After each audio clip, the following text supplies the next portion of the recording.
We're going to do two things today, and then on Monday we will tackle the Gospel of Mark. So the two Gospels, I think in 100 you did the Gospel of Luke. So for this course, because we can't do them all, but we'll do Mark, and then John, and spend a day on each one and kind of work our way through some New Testament materials.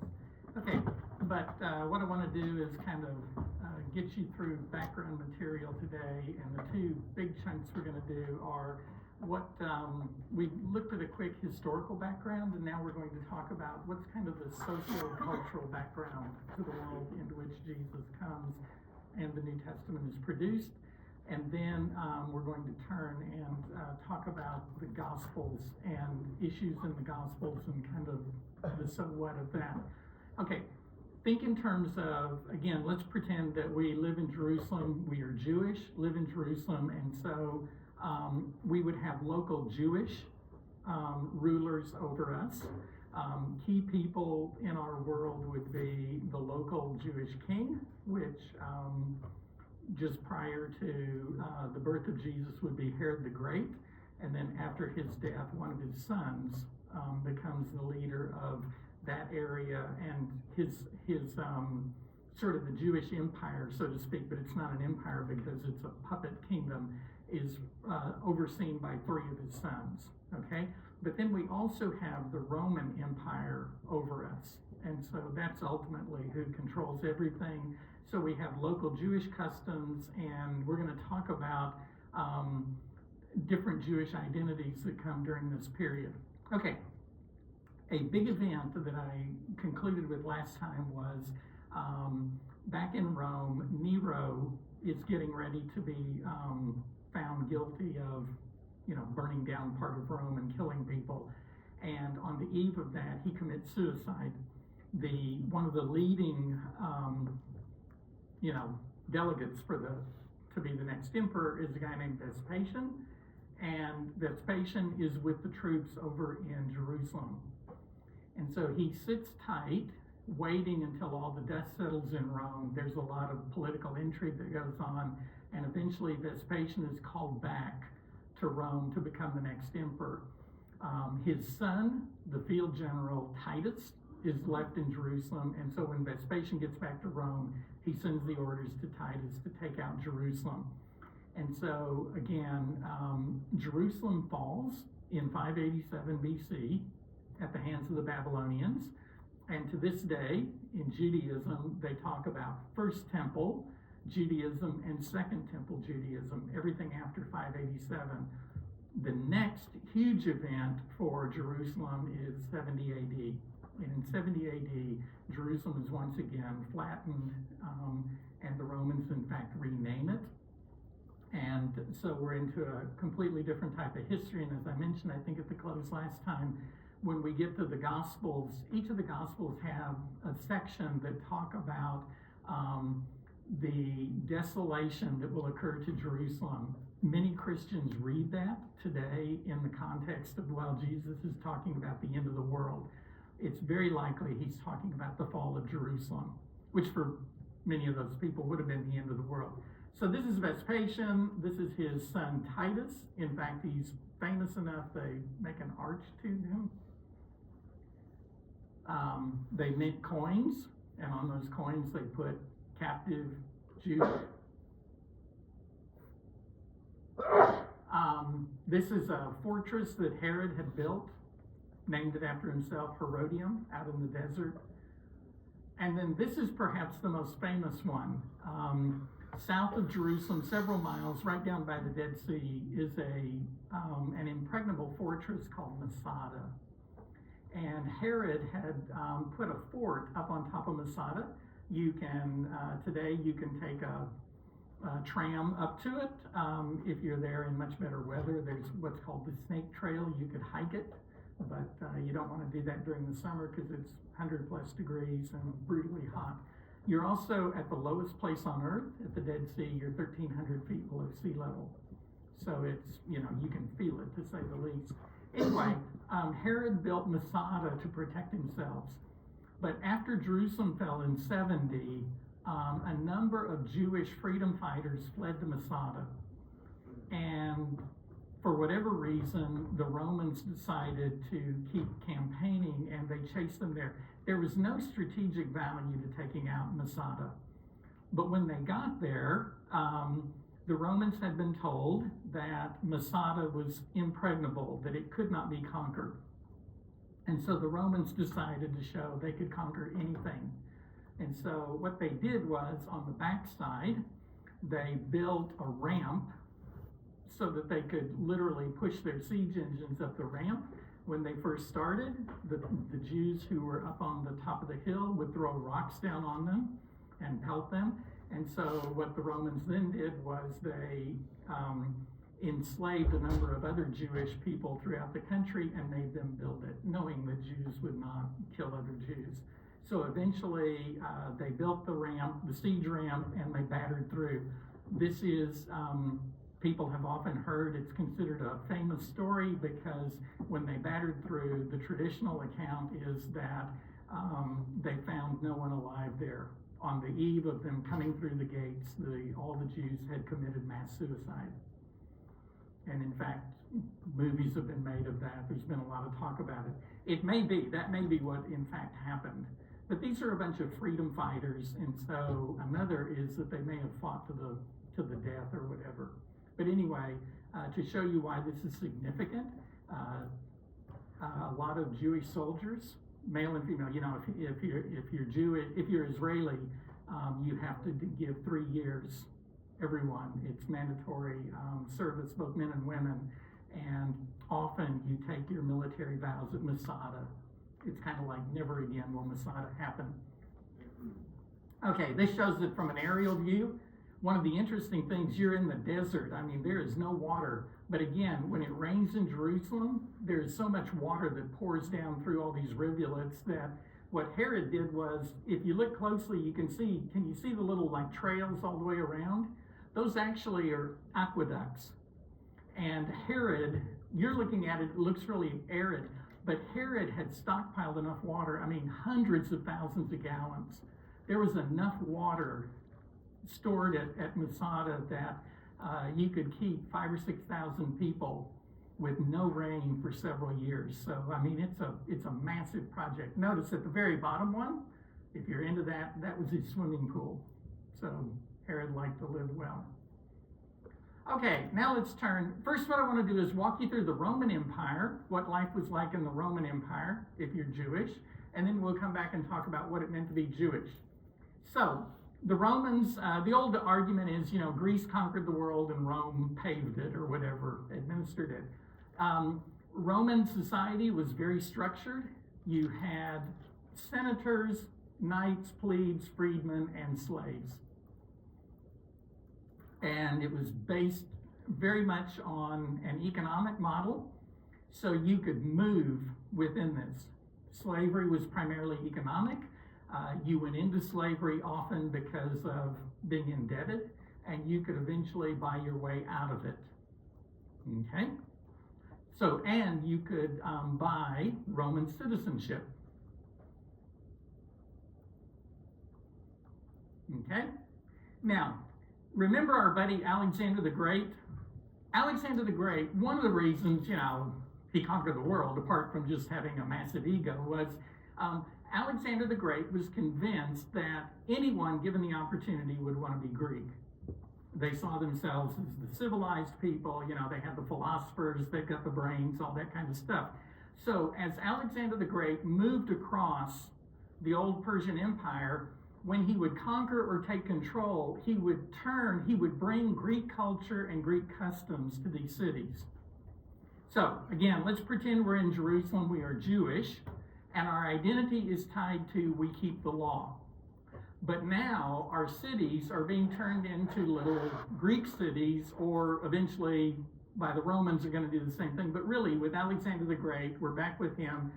So what does a Greek city look like? Well, one key, just to take 3 things, there are a bunch of these we could do, but one would be a Greek city would have a gymnasium.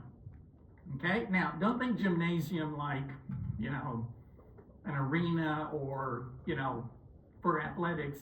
It's a place where young men are brought and they are trained or educated both, in traditional kind of subjects, but also they work out and they compete athletically. And so at the gymnasium, you learn about Greek life, Greek culture, and then you exercise or you compete in the games because Greeks and Romans love to compete, okay? Now, the question is, if you are Jewish, can you participate in the gymnasium? Can you get a Greco-Roman education?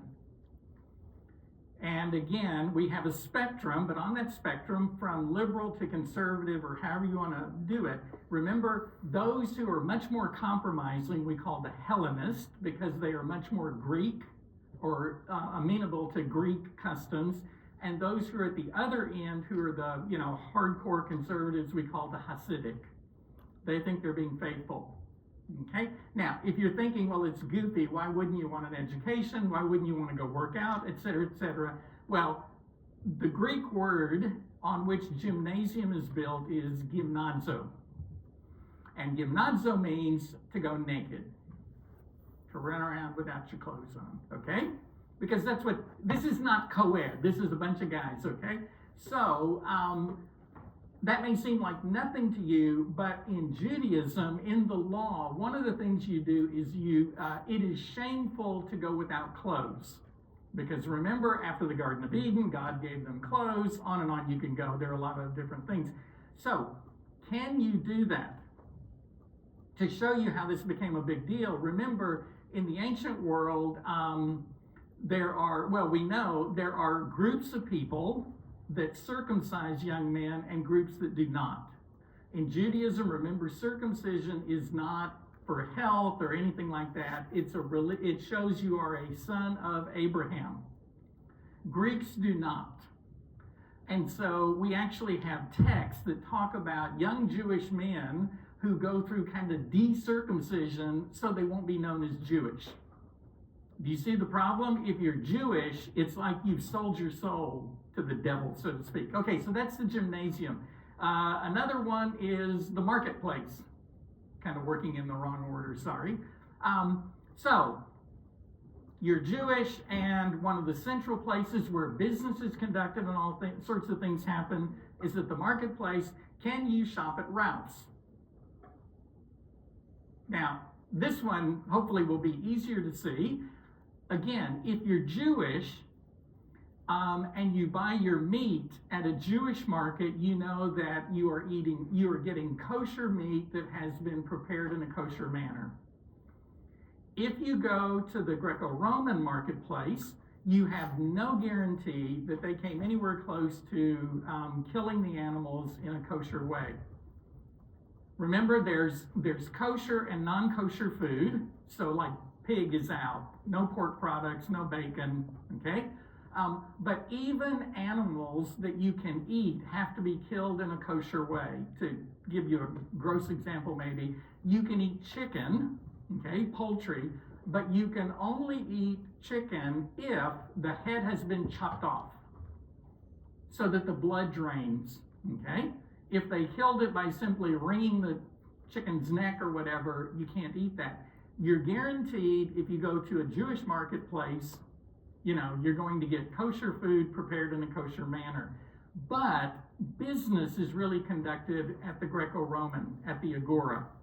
So, another Greek word you can learn, Agora Hills, Marketplace Hills, okay? So the Agora is, and we use that even to this day. Some people have agoraphobia, right? Fear of routes, fear of the marketplace, or fear of the open spaces is the way it's used now. So that's a big issue. Okay, and then the third one is the theater. Every city should have some kind of theater because you want to put on plays and see them. If you're Jewish, can you go to the theater? And the reason this creates a problem, among other things, is one, the Greeks love to put on plays that make fun of their gods and goddesses. Okay, so you're Jewish. One option would be to say, sure, I don't have any problem making fun of Greek gods and goddesses, The other would be, I would never make fun of my God. Okay? All I want you to see is the Greeks, by bringing Hellenistic culture or Greek culture to the Jewish world, created a crisis in faith. Those who were conservative saying you have to separate yourself from all these Jewish things, and those who are more open and say, hey, look, we're alive, let's compromise and become more Hellenistic. Okay? So, to show you an example, this is Sepphoris. Sepphoris is Jesus will be raised in a little town called Nazareth. It's like a white spot in the road. Had one traffic light, okay? But very nearby was a major city called Sepphoris. Okay?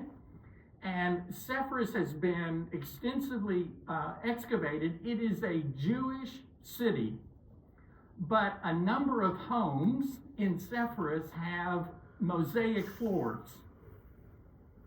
Okay? And they're really elaborate. They're pretty impressive.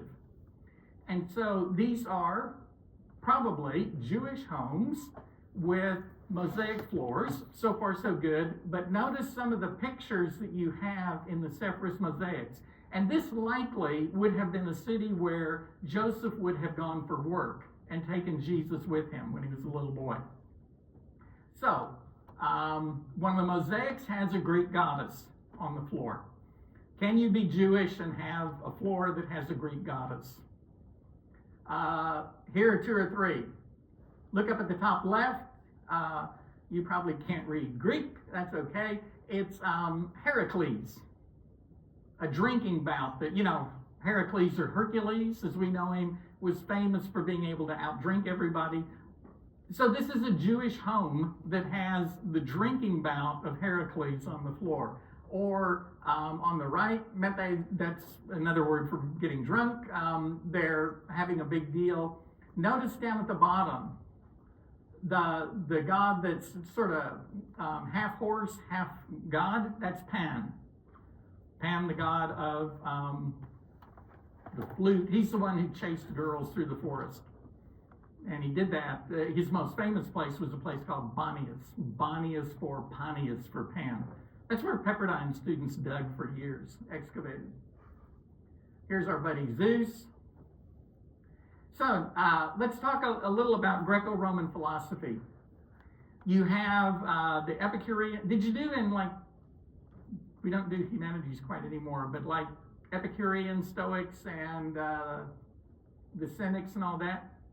Epicureans, to be overly simplistic, what they're interested in is a life that has pleasure and not pain. Now, by pleasure, they don't mean hedonism, they mean the easy life. We're all looking for a life that is easy and basically doesn't have too many cares, right? And so they come up, we get words from them. Ethically, the reason why we have pain in life is because we have to deal with other people. For the Epicureans, one of the things you do is back away from other people. And so that's how we develop, if you know the term apathy. Pathos in Greek is the word for to suffer or to struggle. Apathos means to not do that. So apathy is distancing yourself from any kind of problem. Those are the Epicureans. The Stoics, for us, they get their name from their founder, Zeno, hung out among the pillars at one of the temples, and so they were called, Stoa is the word for a pillar, so they're the Stoics. But for our purposes, this will be significant a week from today when we do the Gospel of John. The Stoics believe that the world was created through reason. That behind the universe there is a rational principle. It makes sense. It's not chaos, it's not disorder. It's rational and based on reason. And the Greek term for reason is logos, L-O-G-O-S. You know that word, logic, okay? And so underlying the universe is logos. It's not a personal God, it's a principle. Now, the reason that's going to be a big deal is a week from today, when we look at the Gospel of John, Jesus will call, John, the writer of the Gospel of John, will call Jesus the Logos and say that the rational principle behind the universe is none other than, the Stoics think it's impersonal. It's none other than this person. So he'll have to talk about how that came to be. Okay? The Cynics, you know that word today, what a cynic is. The Cynics were countercultural. They criticized everything and they could see the downside to everything. And they were kind of like street preachers or street philosophers. If you like being a cynic, the root of the word cynic is from the word for dog, hine. So they were, again, got that name from their opponents most likely. Okay, what I want you to get though, in Greco-Roman society, if you decided you wanted to engage in philosophy, you would become part of a group, you would have a key teacher, so you form this community, and that becomes significant because when we get to Jesus, from a Greco-Roman perspective, he has a group of people around him who follow him. And depending on how small or big the group is, they can talk about a group of 12, a group of 70, there are different ways. They often spend time learning from their teacher, they eat meals together, they have all sorts of rules or regulations for how you're in or out, that kind of thing. So that's Greco-Roman society. Let's do one more. Now, if you're Greco-Roman, what does religion look like? First, there is what we call official religion. Official religion, or the state religion, is religion where it's very impersonal. It's basically, the basic goal of the state religion or official religion is to make sure the empire is secure. And in fact, to this day, the Romans were obsessed with making sure everything was peaceful. And so they refer to that as the Pax Romana. Pax for peace, the Roman peace. You can do a ton of things, but if you start messing with Roman peace and the security and stability. So that's what the official religion was all about. How to make sure the emperor is okay, the empire is doing very well. I'll give you but one example to show you how this played out. Christianity, we'll see, eventually explodes. And it moves across the Mediterranean world at lightning speed. I mean, it just, Christians are turning up all over the place, okay? There is a Roman governor, a guy named Pliny, who doesn't know much about them, and so he's trying to figure out, remember, Romans would be very, very concerned about groups forming and exploding really quickly. So he's afraid they could be a threat to the empire. So Pliny sends a letter to the Roman emperor and says, I don't know anything about these Christians. Tell me, what should I do? Should I whack them? Should I leave them alone? They don't seem to cause any trouble. Then here's the fun part. He says, there are only 3 things I know about them. 1, they're atheists. 2, they practice incest. And 3, they're cannibals. Okay? Now, if you were going to describe Christianity, probably none of us would say, yeah, when I think of Christianity, I think of atheists, incest, and cannibalism. But you can tell how the rumor mill works. The reason he thought he had heard they were atheists, because in the Greco-Roman world, if you only believe in one God, you might as well believe in no gods, because no one God could do nearly that much. And so he knew they only believed in one God, so, that wasn't working. The incest, or let's do the cannibalism. One of the central practices in the early church when Christians came together was to have a common meal, and they would take bread and wine, like was done at the Passover Seder, take bread and wine, but when they talked about it, because we'll learn about the Last Supper, they talked about they were having the body and the blood of Jesus Christ. And so if you're Pliny and you hear they're eating flesh and blood, what else would that be but cannibalism? Incest in the early church saw itself as a family, and they referred to each other as brothers and sisters. It was a common designation for the church family. And they talked about how much they loved each other, and they came together and had meals where they celebrated their love. And so Pliny says, they must be doing incest. So it's a crazy kind of thing, but it shows you, what I want you to get is the Romans were obsessed with security, with the Pax Romana, okay?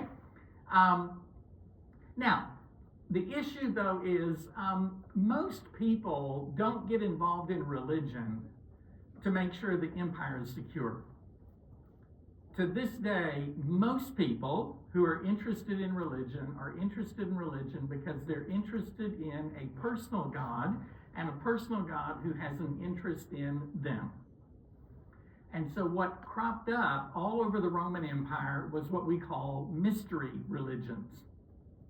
And they were called that primarily because you had initiation rites. There was very much a sense that if you were part of the in-group, if you became part of that group, and if you weren't, you were on the outside. I mean, and it could be everything from initiation rites could be putting water on you. Sometimes they put blood on you. In some of them that are more dramatic, you have like signals. You have special vocabulary that you use. Okay, but the big attraction to the mystery religions is you are now connected to a god or a goddess in the Greco-Roman world who cares about you personally and your personal salvation and well-being. Okay? So far, so good? Now, one particular group is a group called the Gnostics. They come at the end of the first century primarily, and they create major issues for the early church. Okay, the easiest way to remember the Gnostics is gnosis. Okay, you don't pronounce the G in Greek, but gnosis is the word, is the Greek word for the English word knowledge. Okay, gnosis and knowledge. So here's where the Gnostics go.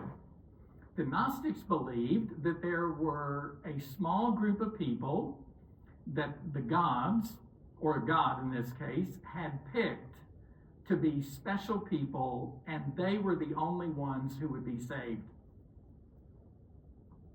Okay? And you would know that because God would give you a special revelation. He would communicate with you directly. And the rest of the world, I mean, they actually use this terminology in some places. The rest of the world, rest of humans were just kind of like clods, dirt clods. Okay? So let's pretend we're a group, right? And we're Gnostics. The first thing we know is that a huge chunk of us are out the door because Gnosticism is highly chauvinistic. Females are second class, and so God's not really revealing himself to women. Okay? But even among that, among the men, only a handful of them. Okay? So suppose you're really interested in having a personal relationship with God. Gnosticism can create havoc if you've never had some kind of personal revelation or insight given to you from God. What I want you to get is for the Gnostics, what it means to be in a relationship with God is God has given you special knowledge. Okay? So we'll try this in a goofy way. I think I've done a version of this or something, but I did this when we did the prophets, but let's suppose I'm a Gnostic. The special revelation God gave to me is the only people going to heaven are those who are bald. Okay? That's what he told me last night. So tough break for virtually everyone in here but one. Okay? Good news is you can put yourself in a situation where God may give you a similar revelation. Some of us are blessed to be bald just, naturally because God likes us more than everybody else. But you could voluntarily become bald. Okay? Now, what I want you to get out of that is, who knows, but when people say, God has spoken to me directly and told me X, you can say you're crazy as you can be, okay? But there's no way to prove or disprove that, right? Because special revelation and God gave me a message is beyond empirical, verification. So the Gnostics, we'll see eventually, create havoc. Again, the Gnostics are thoroughgoing dualists. They believe everything is either evil or good, and that will have an impact. And so the spiritual is good, the material is bad.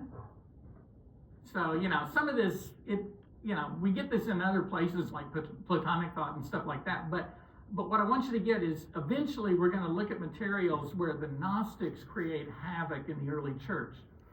Because the message of the early church is salvation and a personal relationship with God comes through Jesus Christ. And the Gnostics say, Jesus Christ was an okay guy, but it really comes through this special insight or special revelation. And if you haven't gotten it, it can create problems. Okay, now let's turn to the Jewish world. I mentioned last time that there's no real singular Jewish view, but we'll just go through these really pretty quickly. A lot of what you do religiously, if you're Jewish, happens in the home. Typically, the little boys on the 8th day were circumcised in the home. The Passover meal is in the home.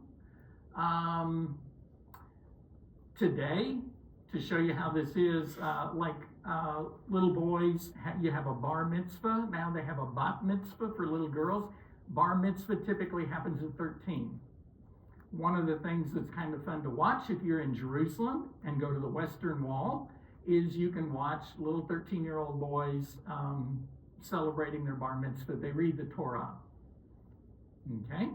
And if you're not Jewish, well, now you can wander around, but if you're Jewish, if you're a non-Jewish male, you can wander in there. Non-Jewish females stay outside. Even the Jewish females stay outside.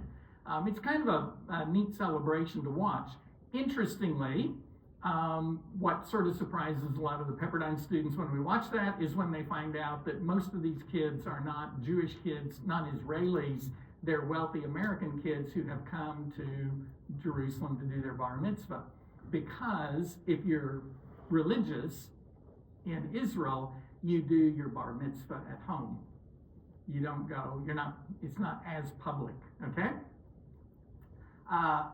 But here's what I want, we'll talk about this in just a minute, but the temple, remember Herod the Great rebuilt the temple and expanded it dramatically.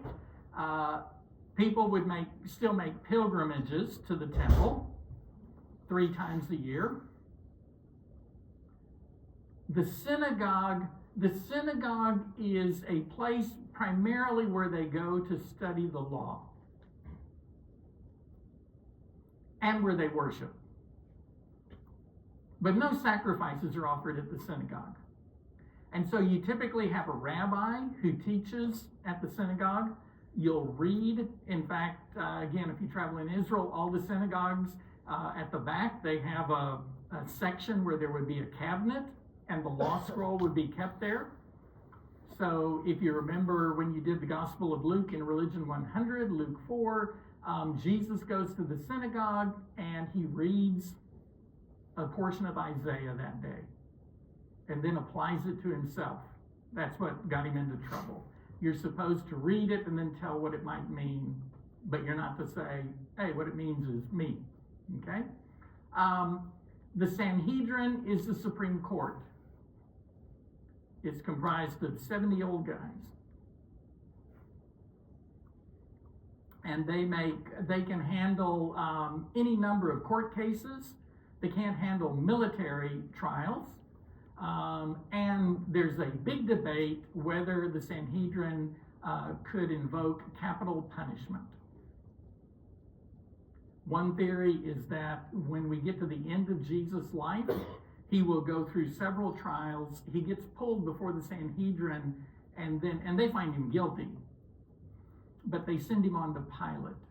And so we'll talk about that when we get to it, because when they go to Pilate, they have to change the charge, because the charge they find him guilty of at the Sanhedrin, Pilate wouldn't have cared about.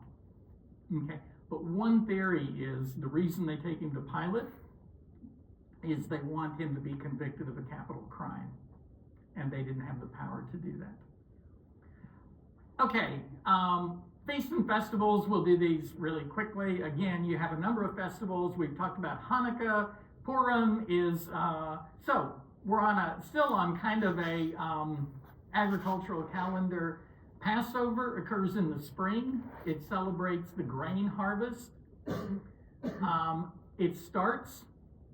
grain harvest starts on Passover, and then 7 weeks and a day later, you finish the harvest festival of the grains. You start with barley and then work your way toward wheat. And so that's day 50. And day 50 in Greek is called Pentecost.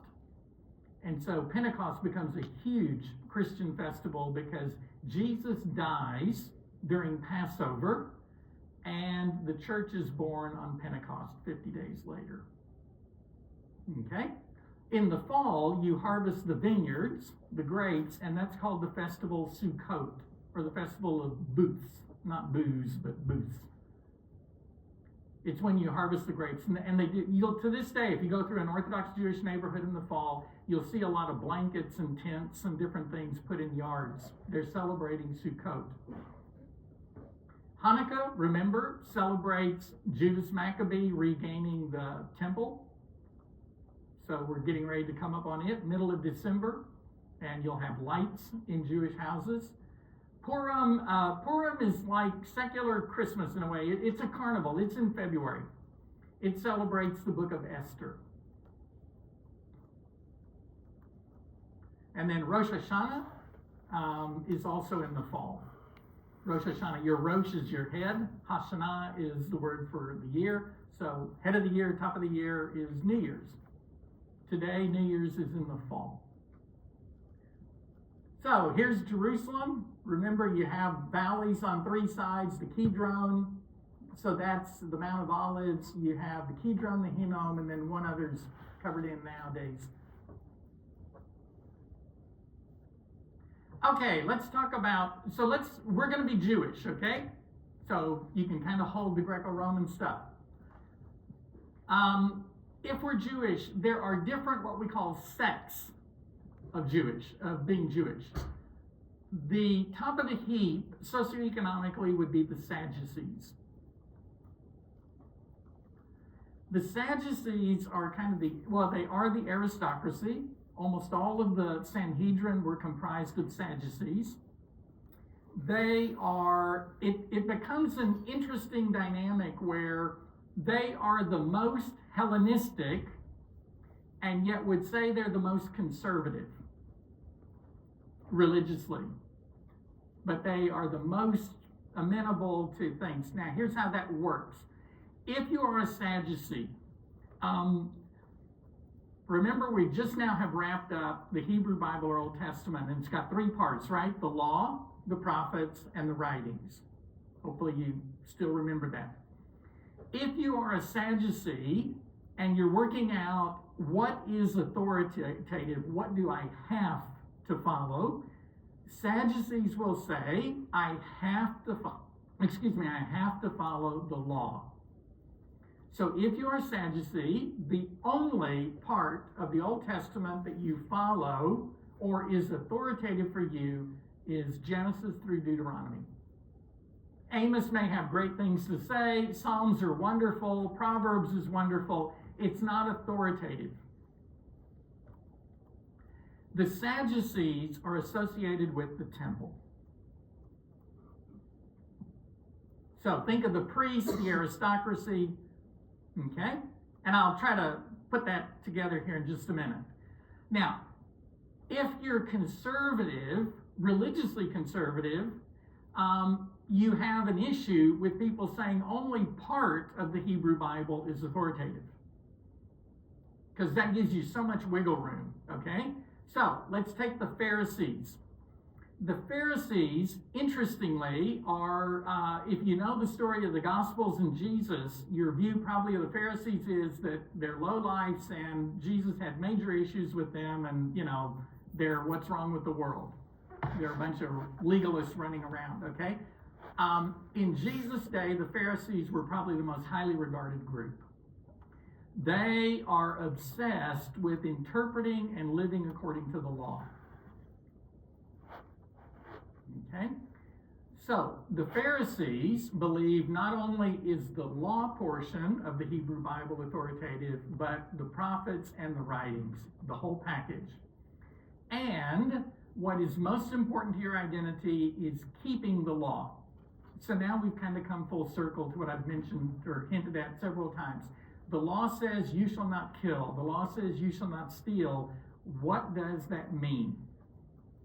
Can you be a police officer and keep the law, you shall not kill? Can you be a soldier? On and on you could go. It says don't work on the Sabbath. What constitutes work? Can you run a marathon on the Sabbath? Okay? Probably for most of us, no. There may be some in here for whom it's like, a piece of cake. I don't even break a sweat. But, are you with me? How far can you walk? What can you do and not do? So what I want you to get is, when you think of the Sadducees and Pharisees, they are like light years apart. The Sadducees, because they have such a small body of material, believe that only that part is authoritative. The Pharisees, on the other end, believe all of it, and then what has developed up over a number of years is what is called oral tradition. And the Pharisees believe the oral tradition are interpretations by the rabbis down through the years about what the law means. Okay? And your identity is on the line.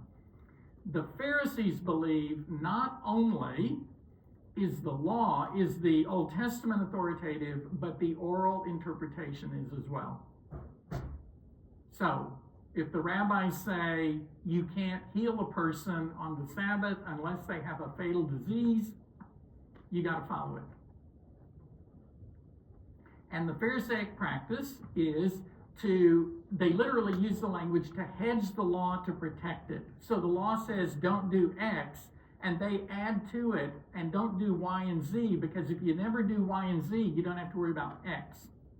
It's kind of like the law says you have a nice house and it has a huge front window, glass window, and you realize little guys go back and forth every day to school, and they look at that window and they think that would be cool to throw a rock at it and see what happens. So what do? You build a fence farther than the little guys can throw, and you put a no trespassing sign. Okay? But the only law is don't break the glass. There's no law about jumping the fence. And as they get bigger, you keep having to put the fence out. Okay, are you with me? The oral interpretation is hedging the law. Now, here's what I want you to catch. When you're reading the Gospels, Jesus, in many ways, will interpret the law similar to the Pharisees. He just doesn't buy the authority of the oral tradition. So the Pharisees will interpret, can you have a meal with someone who doesn't share your values? And the Pharisees will say no. And Jesus comes along and he has meals with Pharisees, and then he has meals with people who are not Jewish. With people they would designate, or they may be Jewish, but they're not keeping the law the way the Pharisees do. Tax collectors and sinners is the way they're often described. Okay? In fact, some scholars have argued what got Jesus killed was he ate meals with the wrong people. Now, here's what I want you to sort of get, though. What had developed, one way to do this overly simplistically is to say what had sort of developed in Judaism was this invisible wall in society between the law keepers, the Pharisees, and the non-law keepers. And everybody knew where that wall was. If you were a law keeper, you lived a certain way, behaved a certain way, and you really didn't have much to do, if anything to do, with the non-law keepers. Okay? So remember when you did Luke, in Luke 7, there's a story about Jesus goes to a party thrown by a guy named Simon the Pharisee. And while they are having that party, a woman comes in off the street and she is designated a sinner. And people often read that as, I don't know, they want to make her a prostitute or who knows what they want to do. But sinner simply means she doesn't keep the law. And when she comes over to Jesus, Simon is thoroughly unimpressed that Jesus can't recognize someone who doesn't keep the law. She does behave in a way. You can't, if you are Jewish and female, you do not have your hair down in public. Virtually all of you are in violation, right? I mean, all the females, right? You keep your hair tied up in public. Interestingly, it's an interesting view, kind of like hair tied up, you don't look quite as with it as down or something. The only person who should see you with your hair down is your husband, okay?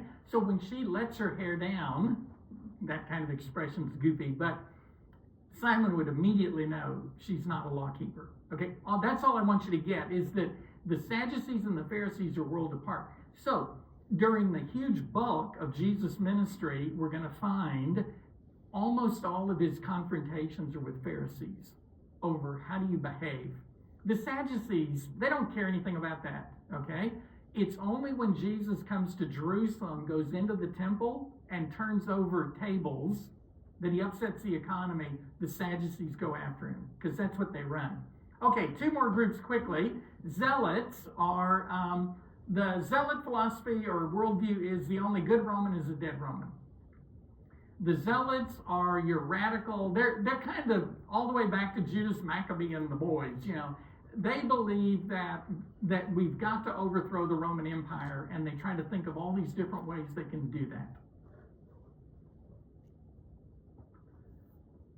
Okay? So if you know this, again, if you remember from Luke, Jesus has among his followers a zealot. He's also got a tax collector, a guy who sold his soul to collect taxes for the Roman governor. Those guys could not be farther apart. I mean, that's even farther apart than Democrats and MAGA in a way, if it's possible, But that's what you need to think. Okay? And that's what he's got in his group. The final group are the Essenes.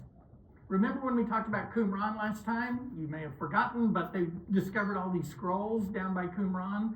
The community that lived at Qumran were almost certainly the Essenes. The Essenes are a group of people who became convinced that Jerusalem and the leadership in Jerusalem, that would be primarily the Sadducees, was so corrupt that they basically walked away and started their own commune down at Qumran. They were absolutely convinced the world was going to come to an end pretty quickly, and that when God sent his Messiah, which we'll talk about when we get to Mark, that the Messiah, God's designee to change the world, would show up first in the desert, so they were there getting themselves ready. Okay? So, when we talk about what's the Jewish view in the days of Jesus, it's, well, are you talking about the Sadducee, the Pharisee, the Zealot, the Essenes, and there are other variations, but those are four of the biggies. Okay? So, let's turn now and do really quickly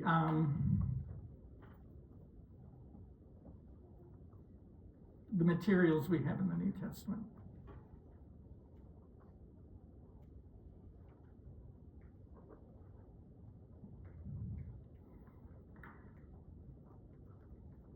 So, the word gospel, you probably did this in Religion 100, so I'll go quick. Gospel is simply the English word, the Old English word we get for good news or good message. The Greek term is euangelion. Eu is the word for good. Angel or angelion is the word for message. Like an angel is a messenger, right? So if you've ever heard evangel or evangelist or evangelical or on and on you could go, that's where this word comes from. The Gospels probably originally were oral. Jesus never wrote anything, as far as we know, but they were turned into literature.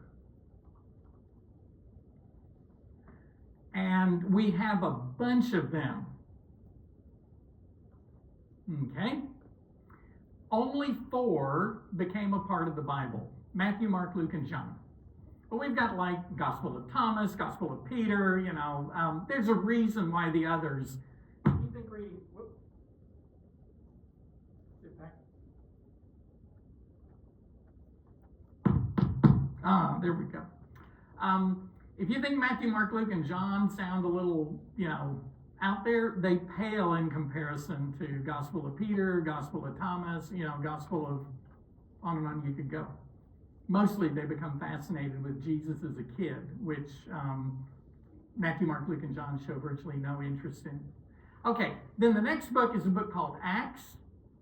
When you did Luke, did you talk about that Luke was like volume 1 to a 2-volume Luke and Acts? Luke is the story of Jesus. Acts is the story of the early church, of his followers.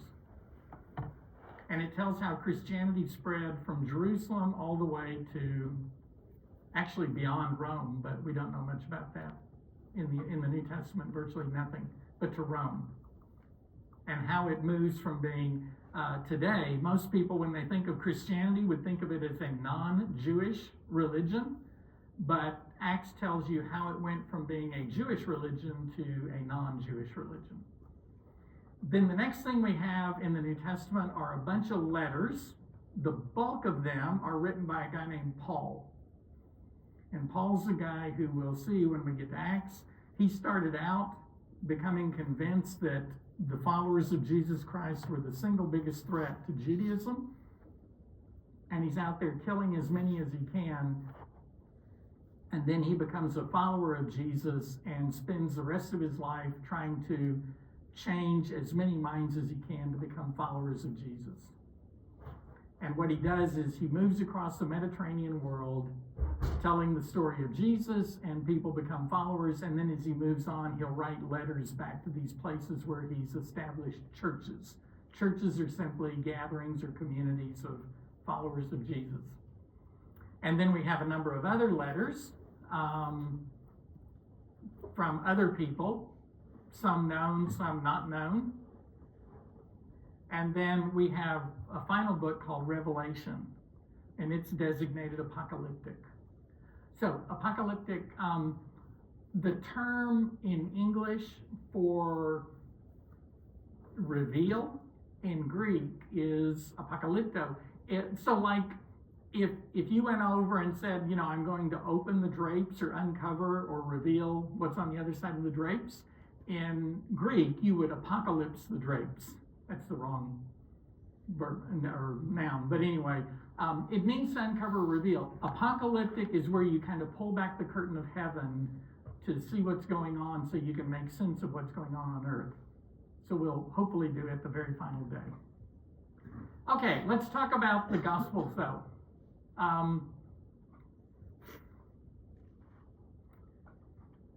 So did you talk about a gospel when you did Religion 100 and Luke? Yes? Okay. The two big issues in gospel studies have been who is Jesus and why are there multiple gospels rather than just one? Why are there multiple accounts of who Jesus was? Okay? And how are those multiple accounts related? So let's start with the real Jesus. To be overly simplistic, in Christianity, ultimately, the fascination was how Jesus could be both God and human. And ultimately, and so the church has all these councils, right? You did those, okay? Ultimately, the church comes up with that Jesus is fully God, fully human. So far, so good? Hopefully will sound familiar from 100. Until the Renaissance and Reformation, the fascination, though, really, in the early church was how Jesus, as a human, could be fully God. So they were really fascinated and interested in the God part. What did it mean for Jesus to be God? What did it mean for God to take on a human form? we get to the Renaissance, Reformation, the Enlightenment, and we realize we have brains or whatever, and we're fascinated with ourselves. That's a cynical view of that period. That's not accurate. But there's a big turn, because from that point on, the fascination becomes, how could Jesus be fully human? Okay? And so then there's a fascination with, if he's fully human, how could he be fully human and not, what could he experience and not experience? So does he have a human brain or a God brain? Does he have a human heart or a God heart? Human body or God body? Okay? Does he sweat? Does he get tired? We know he gets mad, right? Because we're told one time he got angry. We know he cries. So, but that was the fascination. Who Jesus was really. If you could get back and actually meet Jesus, and I think we talked about this last time, but one of the most radical ideas that came at the beginning of the last century, around 1900, was that what seems obvious, I think, to probably all of us, was that Jesus was Jewish. So I think I've done this in here, maybe or not, but when you picture Jesus in your mind, do you picture someone over 6 feet, under 6 feet? Do you picture someone fat or skinny? And then we have to define what that means, quite frankly, a lot of us will picture Jesus kind of like Europeans in the Middle Ages pictured him, right? Or Renaissance, that kind of thing. He has sort of long, stringy hair, blazing blue eyes. Again, but if he's Jewish, those are probably out, right? So that became the fascination. If you could dig back and find out who Jesus really was, what would you get? And that became the fascination from the Enlightenment on. And so everyone and their dog was writing a book on, the life of Jesus. And surprise, surprise, they did what still happens to this day, turn Jesus, at that time, Jesus becomes kind of your model Renaissance man. He's very smart. He knows a lot about a lot of things. He's a great ethical, moral teacher. Doesn't perform miracles because, we all know from the Enlightenment, miracles can't happen.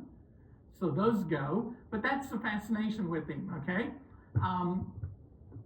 Around 1900, there was a famous German scholar, a guy named Albert Schweitzer, who wrote a book called The Quest for the Historical Jesus. And what he showed was all of these books said a whole lot more about the author than they did about Jesus.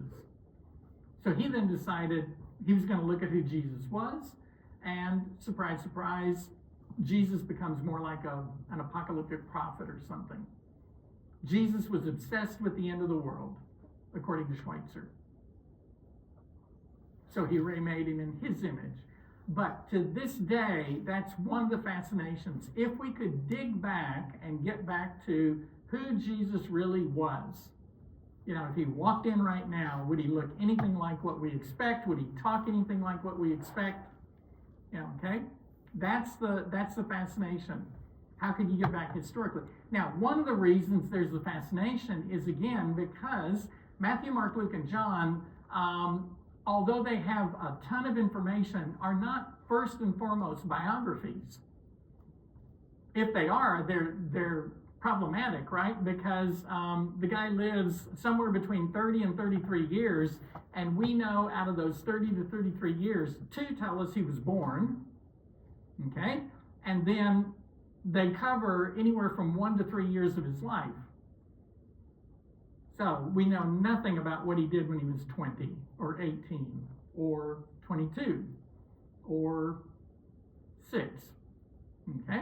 Does that make sense? So that's the fascination. One of the real fascinations is if we could get back. So that leads to the second issue, the Gospels. Why are they the way they are? So when you read Matthew, Mark, Luke, and John, there is no question they're talking about the same person.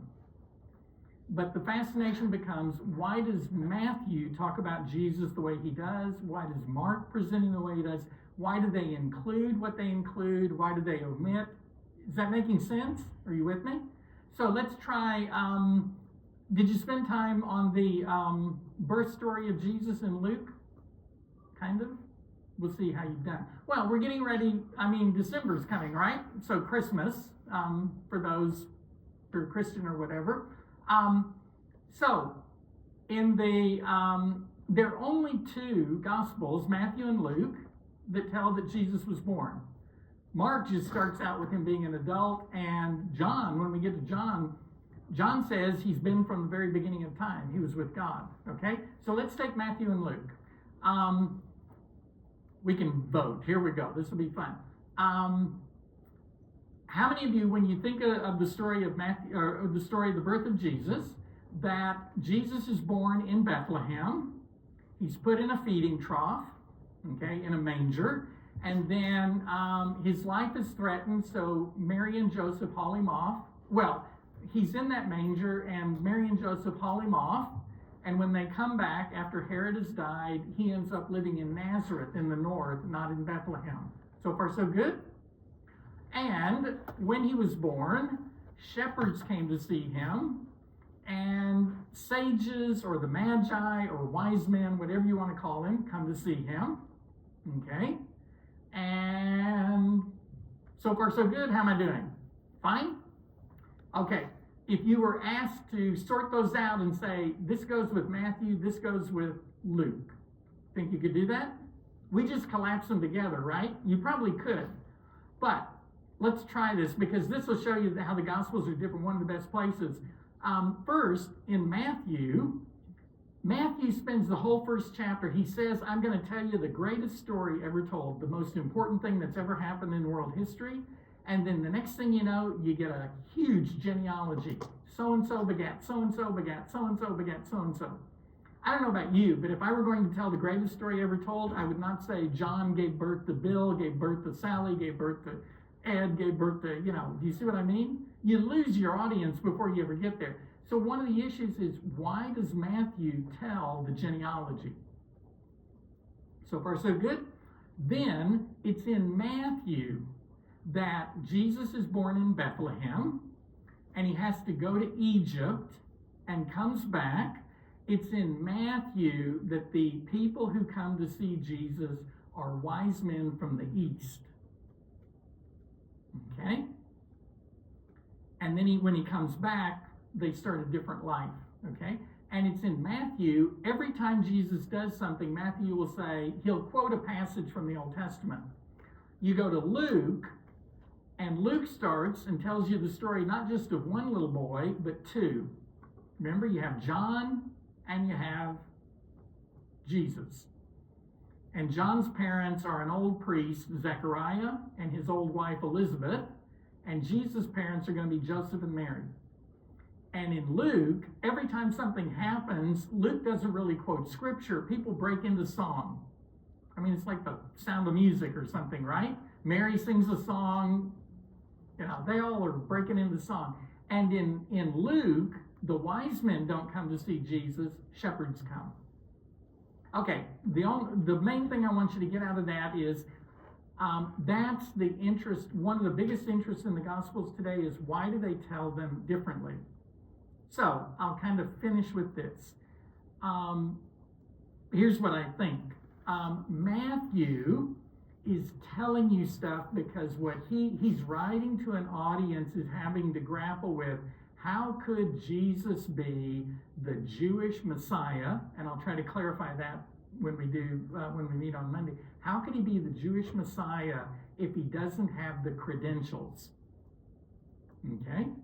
So Matthew is wanting to show you that Jesus is the Jewish king, and he's got all the credentials. They just don't look the way you're expecting them to look. Okay? To take a couple of examples. In the genealogy, Matthew structures his genealogy so that there are 3 groups of 14. You know what perfect numbers are? 3s, 7s, 10s, and multiples, right? So 3 groups of double 7s.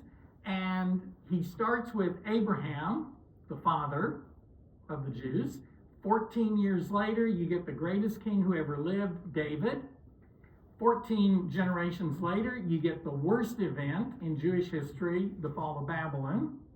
And 14 generations later, you get the next greatest thing that's ever happened, the birth of Jesus. So Abraham to David, the greatest king. Worst moment, we're back to now the greatest king, another King David. So how do you know Jesus is the Jewish Messiah? Who comes to visit him? The Magi, we want them to be, I don't know, like wise guys or something. That's not a good one for whatever. But they're really royalty. Royalty from the East is coming to worship royalty in the West. In Luke wants to convince you that Jesus is the Savior of everybody.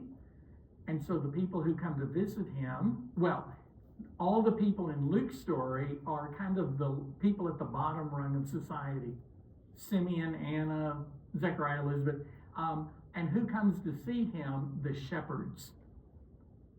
Shepherds in the days of Jesus, that is not a status job. That's at the bottom rung.